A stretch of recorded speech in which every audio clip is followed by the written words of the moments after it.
Is there any treasurer stuff?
Okay.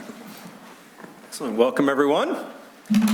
Secretary Torres may be absent this evening, so Member Sutherland will be acting secretary tonight. Member Sutherland, roll call, please. Yes, roll call. All members are present with the exception of Member Torres and Member Joslin. Thank you. Colleagues, moving on now to the approval of tonight's agenda. Unless there are objections, tonight's agenda will be approved as printed. Very good. Okay, we're now going to move on to public comments on action items. I have one green card, but this looks like this is not an action item, so we will save that so later in the meeting. Is there anyone who'd like to address the board this evening on action items, things that we'll be voting on? Okay, very good. Colleagues, our consent agenda this evening. Unless there are objections, tonight's consent agenda is approved as presented. Okay, excellent. All right, colleagues, we're going to start off our information items this evening by turning it over to Interim Superintendent Mr. Holly for an update on, a discussion on early childhood education. Well, good evening. We have a short video that's just kind of an overview of Stepanski and where it's at today. And then Andrea is going to be sharing with us what it's been like to live in the new building and the experiences that they're all sharing. So start with the video.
it's almost been a month, almost to the day. So thank you for our communications department for putting the video together. And now we have Andrea, who's going to share what it's been like to be in this brand-new facility.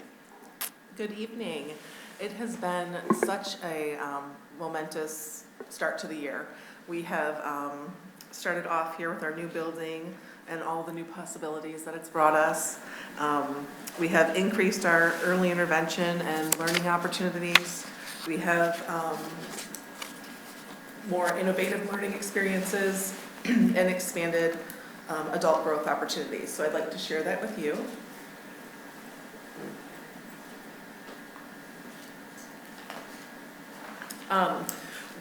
Due to the new building, we were able to increase our GSRP enrollment from 256 full-day students to 306 full-day students and 18 half-day students to total 324. So we've been able to increase those opportunities, and as you may already know, all of that is completely free now for 4-year-old preschool, as long as the child is 4 on or before December 1st. As of today, we have a total of 317 GSRP students enrolled, and I know that there are enrollment appointments happening over the next 2 weeks, so we will be full by our deadline in February. We also are really fortunate to be able to have our walk-in special education services for children ages 3 to 5. Previously, those were located at the elementary buildings, and I think that's really helped us make a connection with those families in the community. For example, some of them are also coming to our Halloween hoopla event tomorrow night. So that's been really fun, and to get to know different families, because not all families choose preschool for their 3 and 4-year-olds. We also have a new special education sort of multi-purpose space. Originally we had put it as an office, but we decided that we didn't need the office because some of the office spaces were a little bit larger than we had anticipated. So we were able to combine some things, and so now we use this space for a communication group for children age 3 who turn 3 after September 1st, but they do not qualify for our early childhood special education.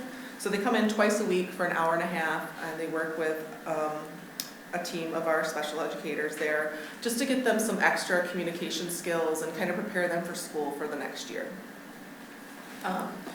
Also, that same space holds our Child Find office, where Sheila Carrier-Woods does the evaluations for our children ages 3 to 4 who are not already enrolled in a program. So that would be to determine their special education needs, and that means they're not already a student. So some people come in from the community, they have concerns, or pediatricians recommend them, sometimes DHHS, it just depends on the situation.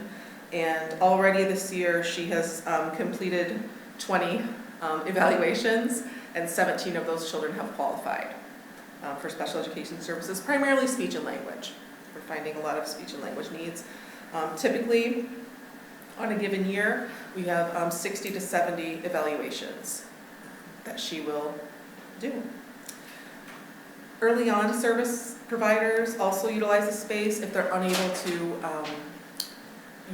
do the services in the child's home. So early on is our Birth Through 3 program for children with disabilities. And what we do is typically our service providers go from Stepanski to inside the home, work with the families, coaching, supporting, trying to help the child get those foundational skills and meet those milestones. But sometimes they're unable to go into the home for whatever reason, and so sometimes they may come to the building if needed. So that has been a wonderfully welcome new space, I think, by everyone, especially in our special education department, because we have a dedicated space for that now. So that has been wonderful to see. In terms of our innovative learning experiences, we have our sensory room to support, we have our sensory room to support self-regulation, the vestibular system, communication, and motor development, to improve focus, social emotional intervention opportunities. So essentially our sensory room is typically used by our early childhood special education classrooms. to give a calming space with different sensory-based activities to support their varying needs. Because we know that when their bodies are regulated, they're able to learn and they're able to grow from there. So that's important to us. And some gen ed students do use it as well, and childcare uses it in the afternoons as well. We have our chemistry kitchen, which supports science, math, and literacy-based experiences that require those messy learning activities. In this picture, they were making popsicles, so they had a picture-focused, with picture and text recipe, and then the children got to add on to that recipe. So really there's a lot of literacy-based experiences in that as well.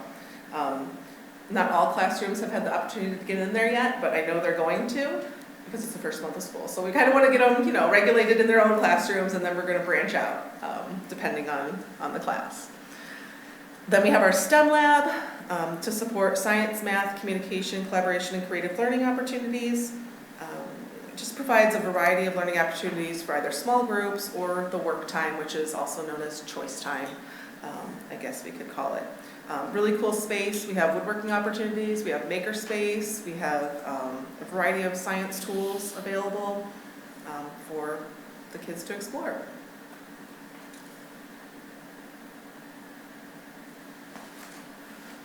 I think one of the favorite areas by not only the students but the staff is the playground. It is obviously a beautiful playground, but it's also so functional. And we have an increase in our paths for bikes, and cycling is just one of those joint skills, and it just requires so much, not only motor skills, but also perceptual, their knowledge of traffic rules. You'll see the kids out there, they hold the stop signs up, and then the kid knows to stop, so that you have that environmental print as well. And kind of also just their attitude or their willingness to either take risks or not take risks, right? We have some kids who are more cautious, some kids who are not, and sometimes it's nice to have a balance, right? We don't want to be too risky, but sometimes it helps our kids who are more cautious come out of their shell a little bit as well. But we're super excited because our new ECS, who is starting at the end of the month, Laura Priest, I was kind of talking to her about the safety town idea, and so the plan is to sort of make that space, that playground space, a little town of its own, I guess, with some permanent signs in, because to be honest, the kids do kind of pick the signs up and take them apart, and we tried putting sand in there, tried putting water in there, but they're so smart, and the good thing is they're practicing their fine motor skills by choosing off the paths. But it's become interesting out there sometimes. But so there's positive, negatives, but we're looking to do something a little bit more permanent in there with some of those GSRP funds that we were granted that have to be spent by January. Also, we're super excited and happy about our accessible play spaces. We have the port in place in 2 large areas, and the cement paths throughout the outdoor areas. They allow for students on wheels to access, and students with conditions such as pica to utilize safely. So that has been really, really helpful. It's not as stressful, I would say. When you have a student who sticks a lot of things in their mouths, being within the pea gravel, or nose or ear, that pea gravel seem to travel a lot. But now it's a lot easier with the port in place, and even with the wood chips, honestly, they seem to not be navigating the body as much. Outdoor equipment was chosen specifically to allow for access to children with special needs. So we have ramps on both large play structures. We have touch-activated musical instruments. We have a spinner large enough for a wheelchair on the one playground. And then we have fully support swing seats. So that has been amazing because, and I didn't list it here, but we also have a large boat that goes back and forth. I didn't list it, I apologize. One thing that we were really lacking before were those accessible play areas for our kids. And since we do have not only early childhood special education, but we also have had a child break her leg. You know, there are different things that happen throughout childhood, right? Especially ages 3 to 5. So it's been really nice to have these spaces which are really dedicated for all children. And then I have a little video here of our 3-year-old tuition-based classroom. They're spinning, just for fun. I put in a little fact there that spinning helps develop both sides of the brain, the vestibular system, balance coordination, and speed perception.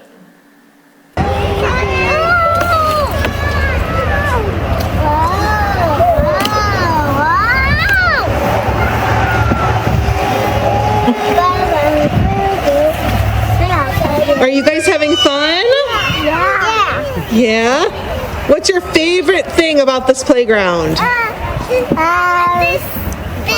This thingy?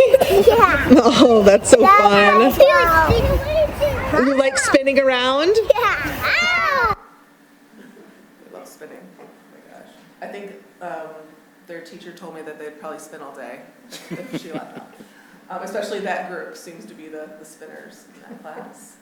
We have another young boy here. He's enjoying the seesaw, although his favorite part, he's made it very clear to me, is the sand area. Fun fact, you know, a seesaw helps develop balance, coordination, sensory awareness, and social skills because he has to work with his partner to go up and down. Whoops. How do I go back? Sorry about that. Okay, King, what's your favorite part of the playground? I like the sand. You like the sand? Yeah. All They right. got so many things that I can play with. So many things you can play with? That's awesome. Thank you for sharing. Have a fun day. Okay.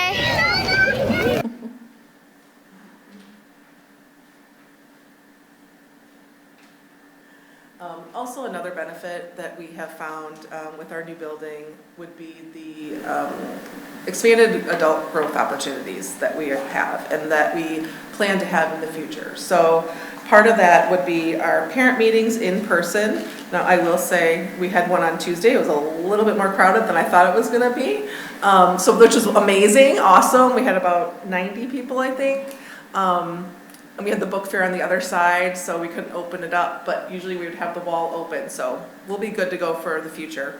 But with the parent meetings, we now have the ability to just have more engagement with the technology and the space that's available. So that's been really helpful, because there's always an element of childhood development learning for parents, because I don't know about everyone here, but I think that if I wasn't in the field, I probably wouldn't know as much as I do. And I know that like sometimes my sister will ask me things. She has a 3-year-old and I'm like, no, that's fine. Like, that's okay. He's 3, you know, those things are going to happen. So we kind of go off of topics that parents have been talking to teachers about a lot, as well as just topics that we know are like everyday, like potty training, you know, for our 3-year-olds. So yeah, we had our first one on Tuesday. Attendance was amazing, and the learning was focused on social emotional aspects of challenging behaviors. And that doesn't necessarily mean a child is misbehaving all the time. We all know that 3 to 4-year-olds, it's like an emotional roller coaster, right? Like one day we're good, next day we're, you know, something happens, they didn't wear their red shirt, and you know, it's like end of the world sometimes.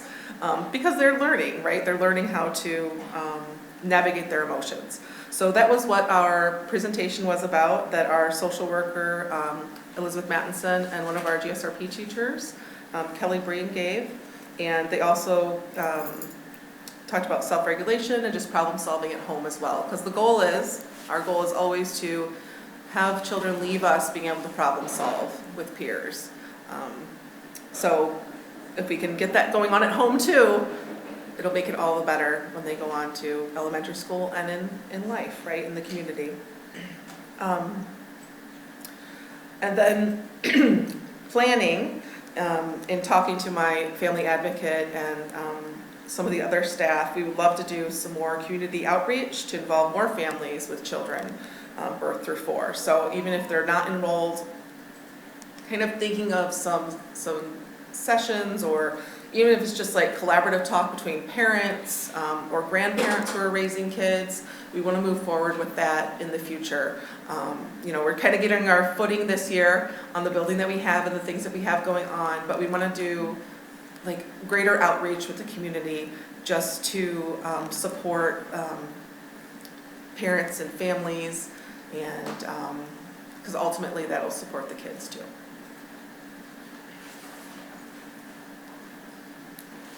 So with that as well, we have in our expanded adult growth opportunities for staff, the space and technology, they've allowed for us to be able to host professional development for other professionals as well. So we had some staff from different schools when we had Oakland Schools host the NVCI Nonviolent Crisis Intervention Training in September. We plan to do more of that. I think that's a really nice thing to do, not only for ourselves, but also it's nice to collaborate with other professionals. And it's nice to hear what they're doing and get different ideas and kind of just bounce things off each other. I know my teachers really enjoy that. We also have space for staff to share college text or any other professional literature that they have. I know most things are online now, but they do still have college textbooks.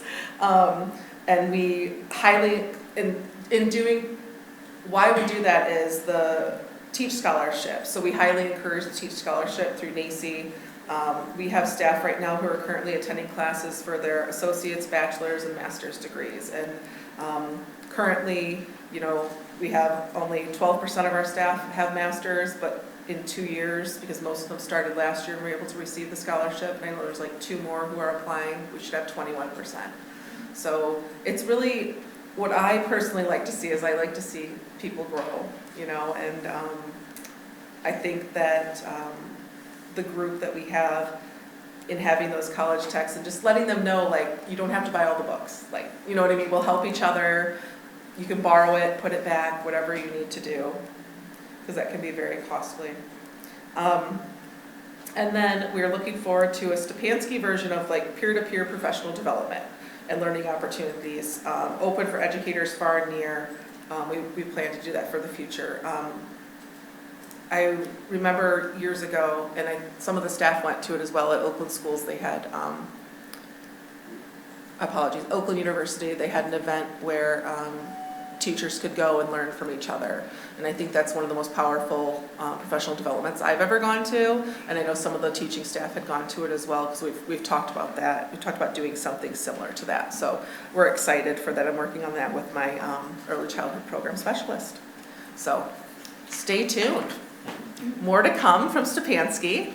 And you know, we're just growing and trying our best and getting our footing in our new building. And there's things that pop up, but we're working through it. So thank you guys for that opportunity to have such a wonderful new building. Yes, Member Wagner, please.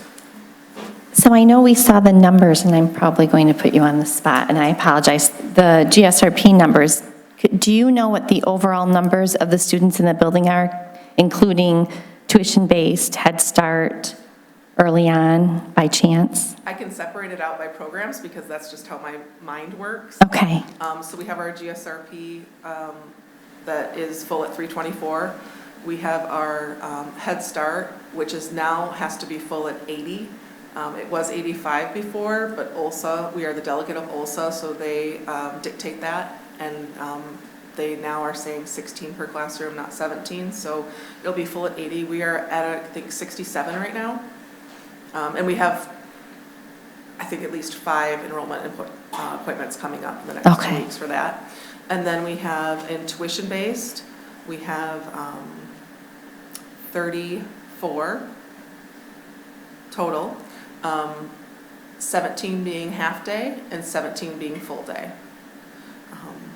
We saved 1 spot in each of those because we know that we have some ECSE students who will need to progress on, but they may not qualify for Head Start because even with an IEP, we can only take 10% over income. So we can only take 8 students over income for that program.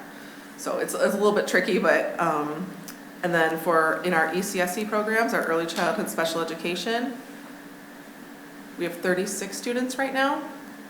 That is fully dependent on, if the child has a diagnosed disability and if the family, comes to us. We try to get the word out, though, to our siblings of the kids that we already have and all of that. So, and then our early on program,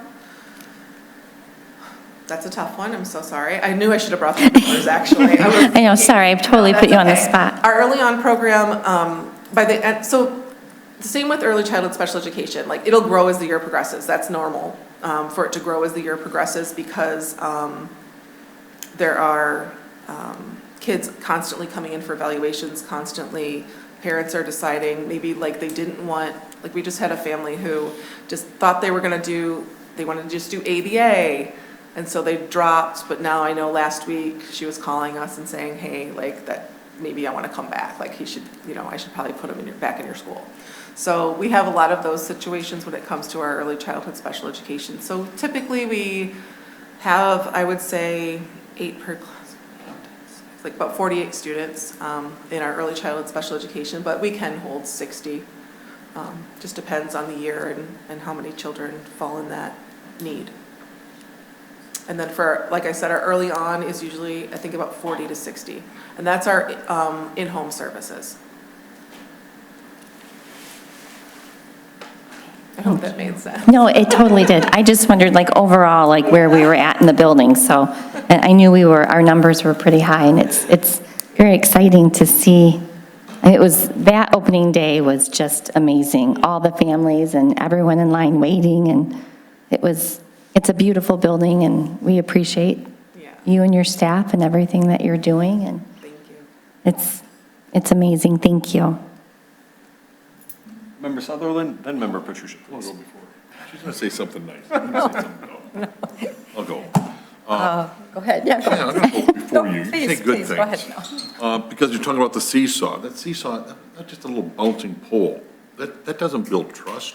Trust was one I was on back in the 60s. Somebody jumped off, you fell on your butt, it was miserable. That looked fun. All right, well, you Enjoyable. can come over, and I want you to do it. I'll do It it. might have a weight restriction, so again, I don't want to be, there's some, but again, there's no trust, he was doing it by himself. Trust was, the other person wasn't going to jump off and dump you, because they did, and it hurt. Okay, that's all I had, thank you. Andrea, I want to commend and thank you with the heart full of gratitude for all of the tremendous amount of planning and time and effort. I know you collaborated and researched and gave a considerable amount of thought to what the needs were, and not only just what the needs were, but where you wanted to grow. And in this presentation, you can see with your parent outreach and, when we reach our families in a way that helps to support them, it's better for our community, it's better for the kids, it's better for everyone. And the grand opening and the building itself, living in that building with the thought that you went into it must be, I hope, incredibly rewarding for you. And I hope you take immense pride in what you and all of the people that you collaborated with, your staff, and I know board members and our architects and our building group, and I mean, it was just an amazing effort. I would be remiss, I think, if I didn't reach out one more time to our community, to the Waterford taxpayers who approved the bond issue for this. A community that is forward-thinking enough to pay the money, to approve the bond for our very youngest citizens, for those who are most vulnerable, who come to us, our very youngest learners, is a community that is one that I would always want to be part of. It's what I've always known to be true about the Waterford School District, and I think it inspires districts all around us, because those youngest learners, they're our future, and the earlier that we cultivate them as part of our community and embrace them, I think the stronger their educational experiences are and the stronger our community is. So I just commend the taxpayers of Waterford for taking that leap and approving a bond it was a significant bond that allowed us to build this building. And I thank you and your staff and all that were involved that are taking that building and saying, look what more we can do now. Look what we can do, and let's piggyback on this, and let's branch out here, and let's do more, because that's exactly where we want to go, onward and upward. So just thank you, and thank you to the Waterford community. Member Donahue, please. Andrea, I just want to say, everyone has said just a lot about the different programs and stuff like that, but I just want to compliment you and your staff in particular. You opened a new building, and that's tough. I've been there, and so not only is it the traditional everyday school type things that you have to work with, all the moving parts, the certifications, just the fact that they're all below knee height, and running around and crawling and that, but, you and your staff worked very hard to transition out of, I think the building that Rob went to, and to a brand-new facility. And so kudos to you and your staff for that move. Hopefully, things have started to settle down a little bit, and you can kind of get into a normal routine with that new building. And so please pass that along. I know how much it takes, and congratulations, because you guys did a phenomenal job. Thank you. And honestly, the staff, what a great group of professionals, and the thought that went into the building was phenomenal. I mean, every single corner, they were thinking, and maybe we should do this, maybe we should try that. And I just want to say thank you also to the school district for allowing the teaching staff to have such a part in it, because that doesn't always happen. So, thank you to everyone for entrusting in the professionals that work at Stepanski. I think, they take great pride in that.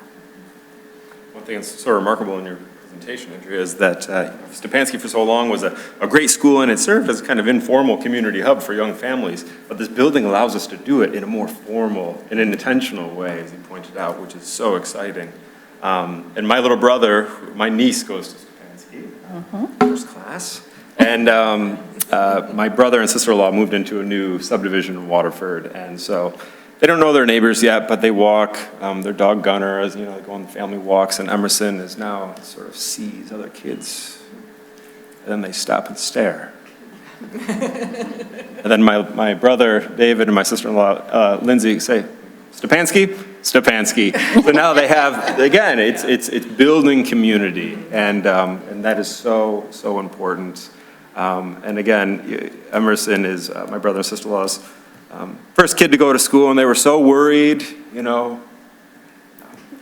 out the door, and sort of give a quick wave as she runs into Stepanski every day. So good couple report cards there, and thank you for your hard work. Thank you so much. Thank you. All right, colleagues, we're now going to move on to some MSPRA awards. I think we've seen these before. Mrs. Davis. Hello.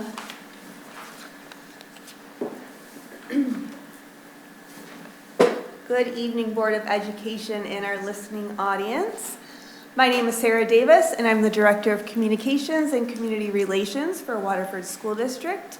And I am here to happily share that we have won 7 more state and national awards for our communications department for the work we did last school year. The awards come from 2 organizations, the Michigan School Public Relations Association and the National School Public Relations Association. Both are similar in that they support the work of school communications leaders. One is focused more statewide and the other is focused nationally.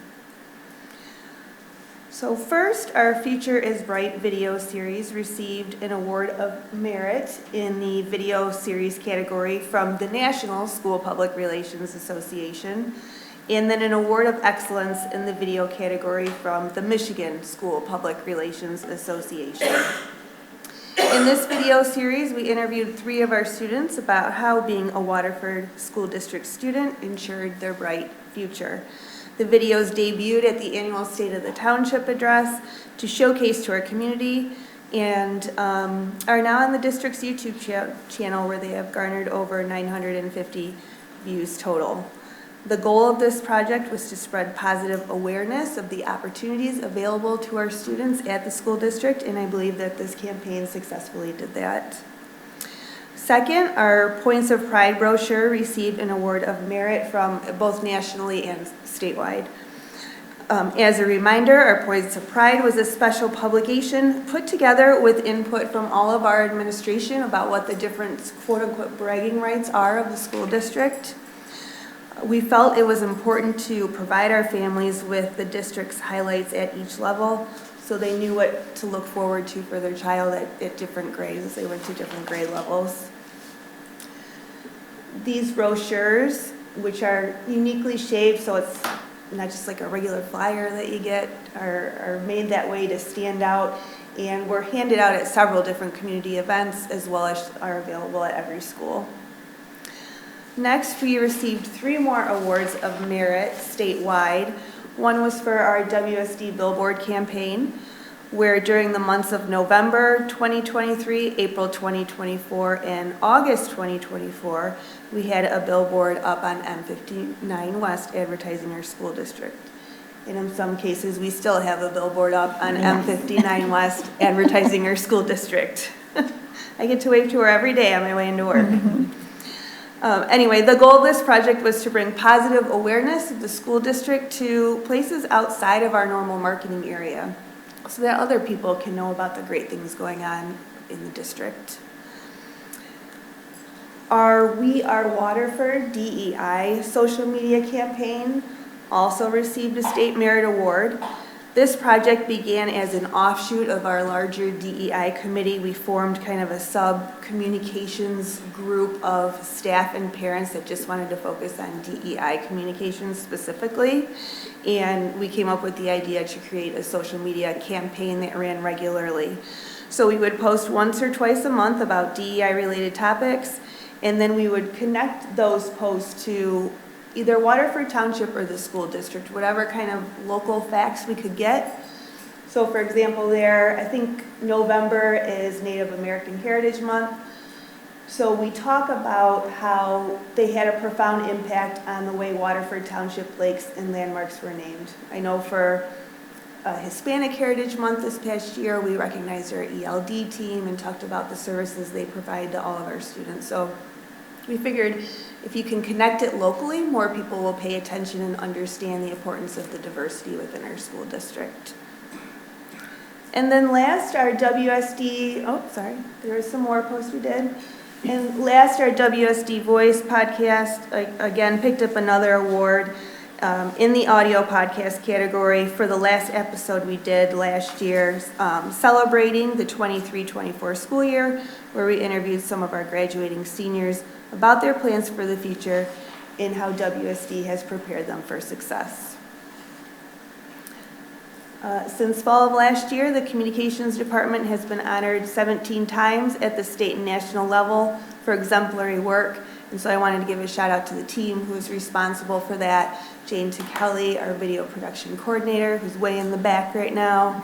Kelly Bannister, our department secretary, and of course, Chris Burlingame, our webmaster. They all come in every day and try to ensure that WSD is well represented with the work that we do, and so I appreciate everything that they do. And thank you for supporting this department. That is all.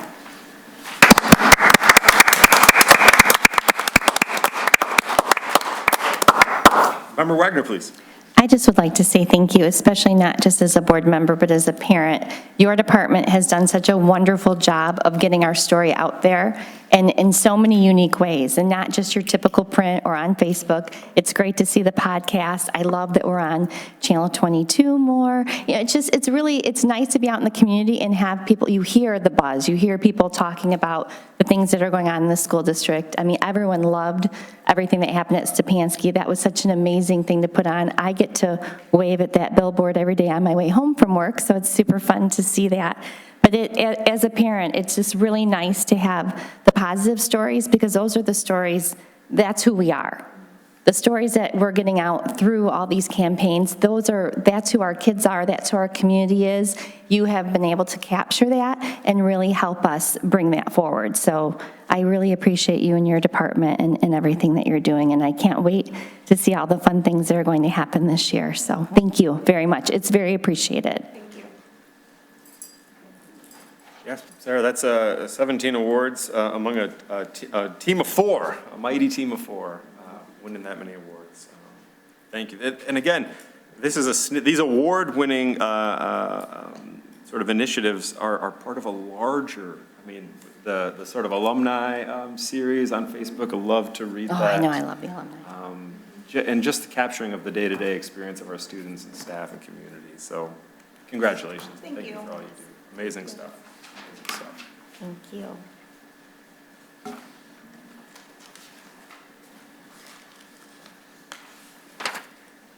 Okay.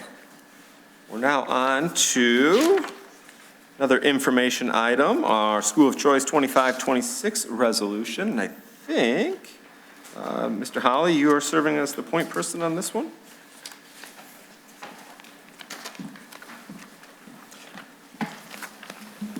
Oh, right. So colleagues, real quick, as everyone knows, the board is in receipt of the proposed 25-26 School of Choice resolution designating School of Choice for JK and kindergarten only, and up to 20 students entering grades 9 and 10 and accepted into the Waterford STEM Academy through the application process. Colleagues, as you know, recommendation for approval will be presented on November 21st. Colleagues, any comments or questions here regarding School of Choice resolution? Member Sutherland, please. Just, you had mentioned grades 9 and 10 for the STEM Academy, up to 20 students. Is it 9 through 12, or is it 9th and 10th? Yep. 9 9 and through 10. 12. 9th through 12. Yep, my fault. I wasn't sure, because Yep. both could make sense depending on Yep, my fault. whatever. 9 through 12. Thank you so much. Yep. Colleagues, other comments or questions? And this is just more or less the same resolution that we've had now for years and years. So. Okay, excellent. Thank you. That was easy. Thank you.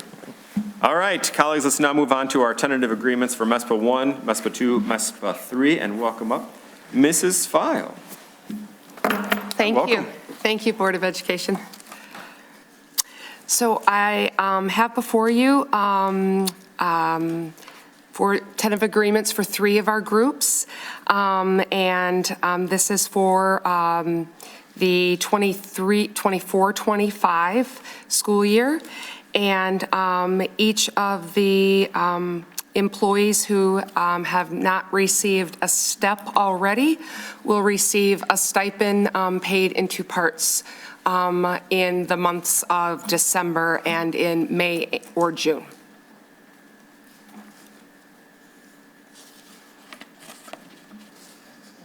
Colleagues, what comments or questions do we have about the tentative agreements?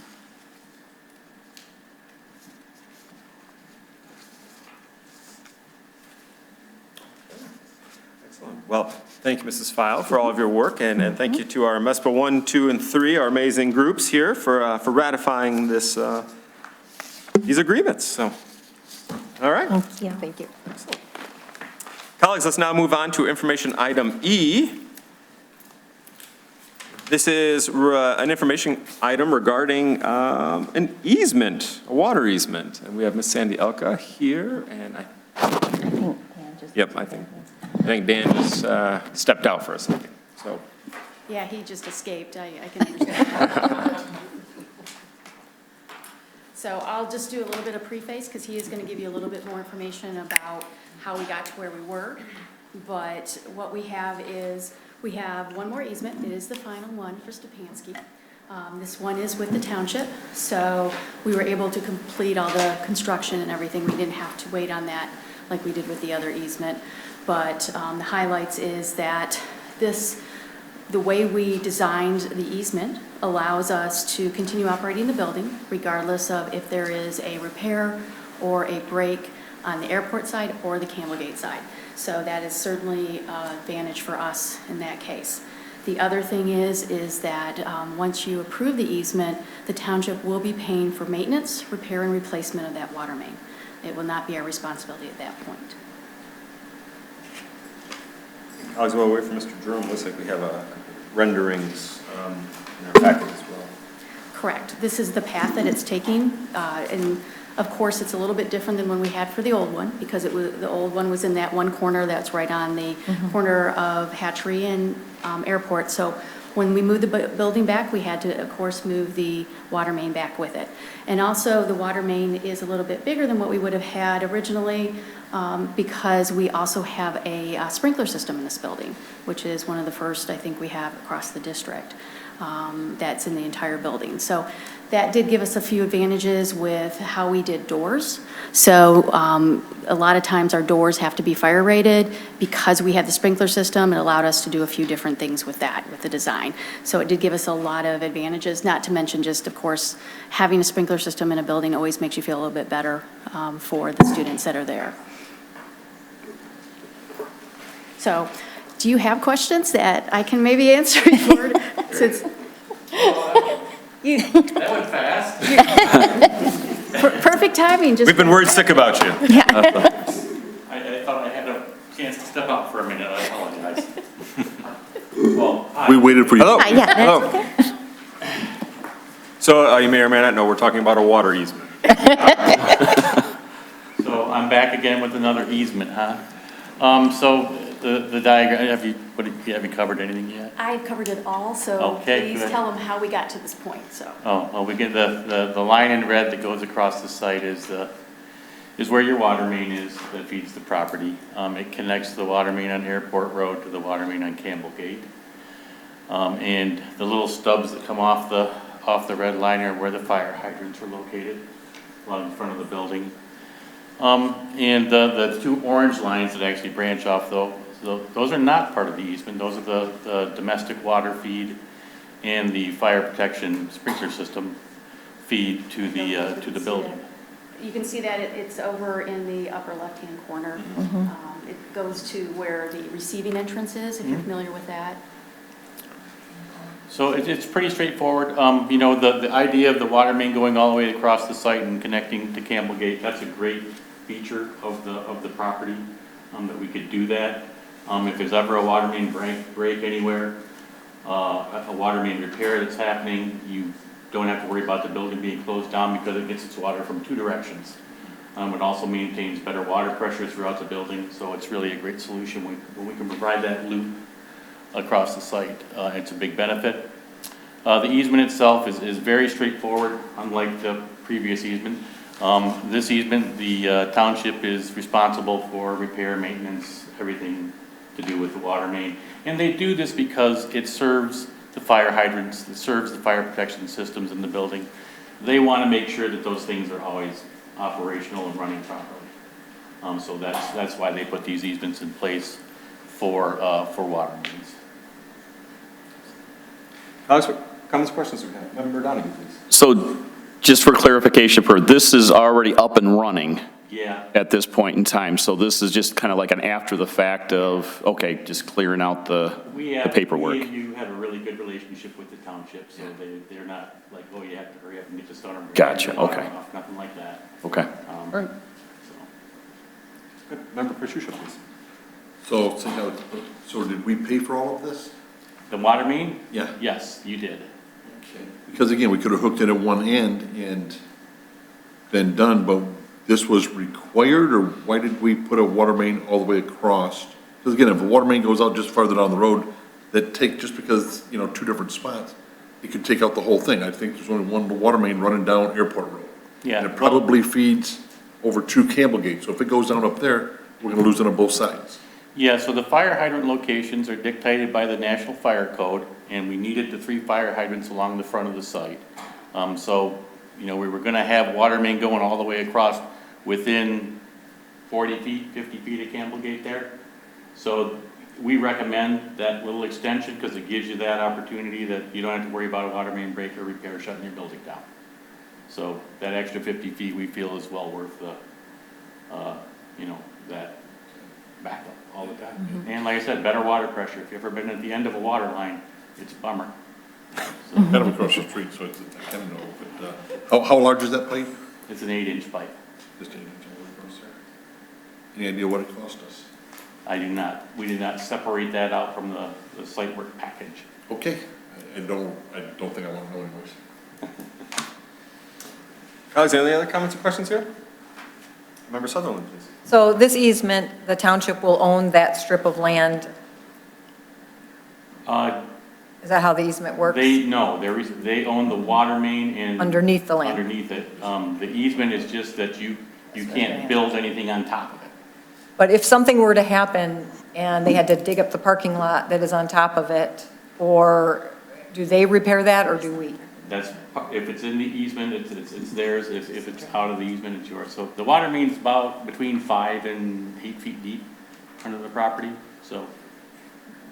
How much, it's only a 10-foot strip. Sometimes they'll go outside that easement when they're doing a repair. I mean, this is a full depth repair like that, pretty unusual, right? So, I just like to understand, like, long-term, yeah. what we're signing up for here. Yeah, we're responsible for our driveway. You are. They'll replace the pipe and leave a pile of dirt, and we have to. Yeah, they're gonna fill their hole back in, and then you're gonna come back and patch the asphalt, sure. The curbs, yes. Yeah. And this is mandatory?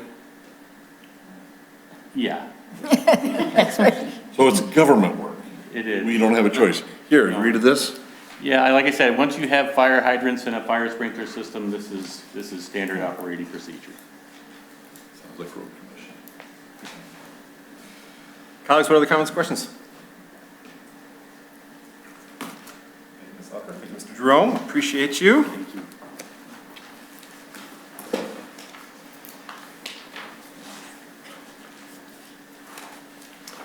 Okay, colleagues, that takes us to the end of our information items this evening. We're now going to move on to new business, and we're going to turn it over to Acting Secretary Sutherland. Thank you, President Ristich. Superintendent's recommendation 24-24-25, tentative agreement, MESPA 1. It is recommended that the Board of Education approve the mediated tentative agreement with MESPA 1 as ratified by its membership for the 2024-2025 school year, and I so move. Support. Thank you, colleagues. The motion has been moved and supported. Any comments or questions, please? Very good. All those in favor, please signify by raising your hand. Thank you. The motion carries 5-0. Member Sutherland, please. Thank you. Superintendent's recommendation 25-24-25. Did I get that right? Yes, sorry. It sounded like the last one. Tentative agreement MESPA 2. It is recommended that the Board of Education approve the mediated tentative agreement with MESPA 2 as ratified by its membership for the 2024-2025 school year, and I so move. Support. Thank you, colleagues. Motion's been moved and supported. Comments or questions? All those in favor, please signify by raising your hand. Thank you. Motion carries 5-0. Member Sutherland? Superintendent's recommendation 26-24-25, tentative agreement MESPA 3. It is recommended that the Board of Education approve the mediated tentative agreement with the MESPA 3 as ratified by its membership for the 2024-2025 school year, and I so move. Support. Thank you. Motion's been moved and supported. Comments or questions? All those in favor, please signify by raising your hand. Thank you. Motion carries 5-0. Superintendent's recommendation 27-24-25, non-affiliated employees, wages and bonus. It is recommended that the Board of Education approve the proposed wages and bonus for the 2024-2025 school year for the 168 non-affiliated employees, and I so move. Support. Thank you. Motion's been moved and supported. Comments or questions? Member Patricia, please. I will be unable to vote on this as I have family in this group. Thank you so much. Colleagues, any other comments or questions? All those in favor, please signify by raising your hand. Thank you. Motion carries 4-0. Thank you, Member Patricia. Yes. Comment. Comment? We can wait till after all the business, but we just approved 4 very important pieces, and I just, should I wait? Okay. I just want to commend all of the employees that we have in MESPA 1, MESPA 2, MESPA 3. I want to thank you for your extraordinary contributions to our schools, to our students. I know that MESPA 1, it was a contract. It wasn't just a wage reopener. We value you immensely. We appreciate so much the work that you do, and we appreciate the ratification of these changes. So. Thank you to our secretaries, MESPA 1. Thank you to our instructional and library techs in our MESPA 2. Thank you to our transportation, maintenance, custodians, and our food service in MESPA 3, and then our paras and our non-affiliated employees that we also had as the 4th action item there. It is a privilege and it is an honor, and we thank you again for your extraordinary service. Thank you. Okay, we are now moving on now to action item number 5 here regarding our police liaison agreement. Acting Secretary Sutherland. Thank you. Superintendent's recommendation 28-24-25, Police Liaison Agreement. It is recommended that the Board of Education approve the attached agreement between Waterford School District and the Waterford Township Police Department for police liaison services, and I so move. Support. Support. Thank you. Motion's been moved and supported. What comments or questions do we have? Well, Go ahead, please. Sorry. I was just going to say thank you to Mr. Weaver for always making sure that we have such a phenomenal relationship with our Waterford Police Department, and our liaison officers are integral to our schools and to our buildings, and, we appreciate them more than you know, and it's so another example of the good things and the relationships we have, not just in our district, but with all of our community partners, so thank you. Okay, all those in favor, please signify by raising your hand. Thank you. Motion carries 5-0. Member Sutherland? Superintendent's recommendation 29-24-25, Cooperative Agreement for Girls Basketball. It is recommended that the Board of Education approve the cooperative agreement for girls basketball for the 2024-2025 season, and I so move. Support. Thank you. Motion has been moved and supported. Comments or questions, please? Member Donahue? Yes, this is just for everyone's knowledge, this is a one-year agreement for a girls' basketball team at hopefully freshman, JV, and varsity level for the year due to a lack of or waning interest at both schools. But this is just a one-year agreement with the expectation that the athletic directors will be moving to get more students involved. Member Donahue, any other comments or questions here? Okay, very good. All those in favor, please signify by raising your hand. Thank you. The motion carries 5-0. We're now going to hand it over to Treasurer Donahue, please. All right. Superintendent's recommendation 30-24-25, Contract Award Athletic Training Services. It is recommended that the Board of Education award a contract to Health Quest in the total amount of $93,870 for athletic training services for Waterford School Athletics. I so move. Support. Colleagues, motion has been moved and supported. Comments or questions, please? Member Wagner? I know that Mrs. Torius is not here tonight, but I do want to thank her for all of her work on this. She did a lot of research, and knowing how important having trainers at both of our high schools are, especially at all of our events. So I just wanted to thank her for all of her work and making sure that we could find another company that we could be able to contract with to make sure we have those trainers. And just for our listening audience, the former contractor, seems like that business has gone under, which is, I think, reasons why we had to go out to secure a new contract. So, all those in favor, please signify by raising your hand. Thank you. The motion carries 5-0. President's recommendation now. President's recommendation 31-24-25 relative to the Oakland County School Board Association bylaw revisions. Colleagues, I move that the Board of Education approve all proposed amendments to the OC-SBA bylaws as presented. And I so move. Support. Thank you. It's been moved and supported. Any comments or questions, please? Very good. All those in favor, please signify by raising your hand. Thank you. Motion carries 5-0. Colleagues, we're now on to public comments on non-action items. I have one green card this evening. So if we would please, let's welcome Ms. Anna DeLeo. If you would please come up to the podium. And that's to make sure that the folks at home can hear you. And while you're making your way up there, we ask that everyone be reminded. Oh, the podium. You're right over there. Thank you, sorry about that. So we like to make sure that everyone is reminded that their comments are limited to 3 minutes in duration. Members of the public are invited to share comments. However, this is not intended to be a time for question and answers.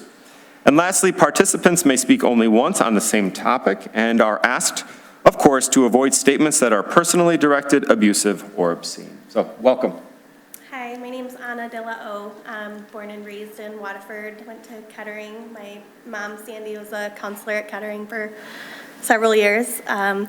Happy to be, recently purchased a home in Waterford and raising my 2 children with my husband here. I'm a registered nurse over at St. Joe's in the emergency room. My son, Lorenzo, is 3 and just started over at Stepanski. And we're extremely happy with the education he's receiving. He's very happy to be at Pansky, and that's what he calls it. And we've already seen, in 1 month, we've already seen huge growth in him. And we're really happy with how things are going over at Stepanski, especially with all the effort Ms. Bratton has put in towards making the opening of the school a success. And as the Stepanski family, we're all really happy about how things have gone over at the new building. I'm here today just on behalf of my son and all of the other children at the school. I'm a little bit concerned about the nutrition being served to the children. They are often getting blueberry muffins and packaged cranberries, and often it's about 25 to 30 grams of sugar that they're getting in breakfast alone for 3-year-olds. I did bring my concerns to the director of the nutrition program, and I don't feel that my concerns have been properly addressed. It seems that the main requirement has to be met through the USDA Food and Drug Administration. They have to have 25 or grams of sugar, 25 or less per day, and that includes snacks and lunch and breakfast. But I fear that they are already meeting that by breakfast time.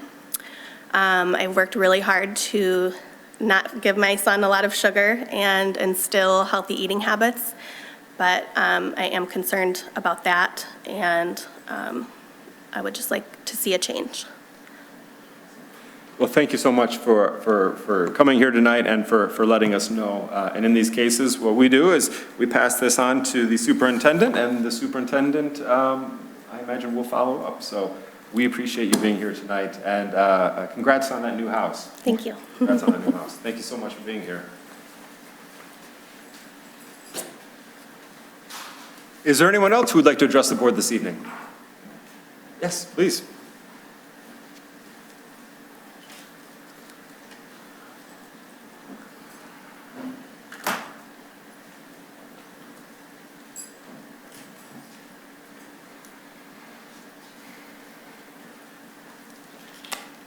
Welcome, Mrs. McGregor.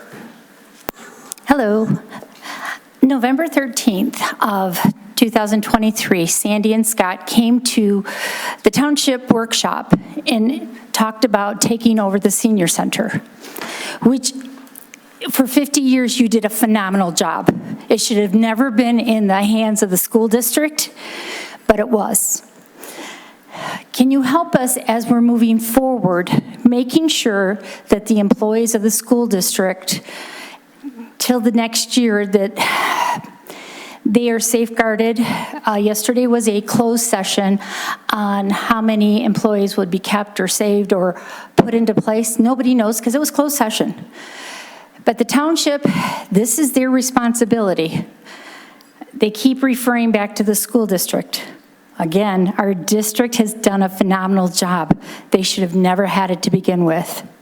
The fact that they bought Leggett for $1, and in that agreement, it never stated that they were going to take over. They would assume what programs they wanted and not. They've already gone after Encore. They went to Catholic Social Services, and I found out about that accidentally, and tried to get rid of that program, which is essential for families if they have somebody with cognitive issues. It's a self-serving program. It pays for itself in that regard. But I don't want people like Danielle and Aaron, who have been there since almost the beginning of this, to feel that the school district's leaving them in the lurch, because that's not what you're doing. You guys needed to make a financial decision. When I sat on this board, and Joan, when we first got elected in 2009, we were told $1 million for just the senior center itself. So we need to take care of kids with the school district, but the township board needs to take care of the kids. So I heard that you're talking back and forth, but the people are not told anything, and a lot of people are very afraid that it's going to go away. I don't believe it's going away, but I want them to know that the school district is doing everything in their power to make sure everybody has stayed in place, as far as you can do. Thank you. Thank you, Mrs. McGregor. Is there anyone else who would like to address the board this evening? Okay. Excellent. Colleagues, moving on now to our Board of Education reports. Are there any board reports tonight? Let's go with Member Wagner, please. I would like to commend the Waterford Mott Drama Department. I got to see their play on Sunday, the play that went wrong. It was phenomenal. The students did an amazing job. If you ever get a chance to see either of our schools put on their plays or musicals, I highly, highly recommend it. They do such, it was really cool. It was a very Clear, that was the title. That was the title. Okay, yeah. That was the Play that title, went yeah. wrong, okay. The play that went wrong was the title of the play, and they did such a great job. Also, with that being said, this coming up next week is the concerts for both Kettering and Mott. Their holiday, I know it's a Spooktacular at Mott, and it's the Halloween Harmonies, I believe, at Kettering. So, yeah, I know Wednesday, the 23rd is Mott's. I can't remember what date Kettering's is. Do you know what date Kettering's is, Megan? I completely forgot. I'm blinking.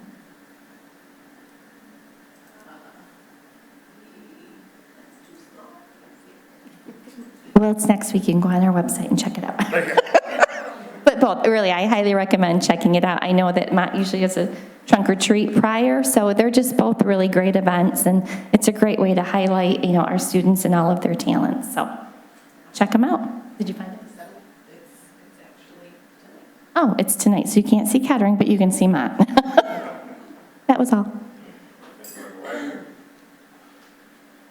Yeah, it's the fall. We are headlong into the school year, and again, I was reminded just what a great time of year it is when I went to pick my sons up from orchestra tutoring last week or the week before, and that parking lot over at Pierce was chock full, right? There wasn't a space to be had because there was volleyball, there was football, there was all of the student clubs, National Junior Honor Society, and that place was just rocking after hours. So just really great to see, and just a wonderful reminder of all that our schools and our staff are offering.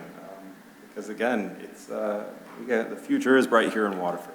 So lots of good stuff. Colleagues, any other board reports? All right. Colleagues, seeing no further business, tonight's meeting is adjourned. Thank you.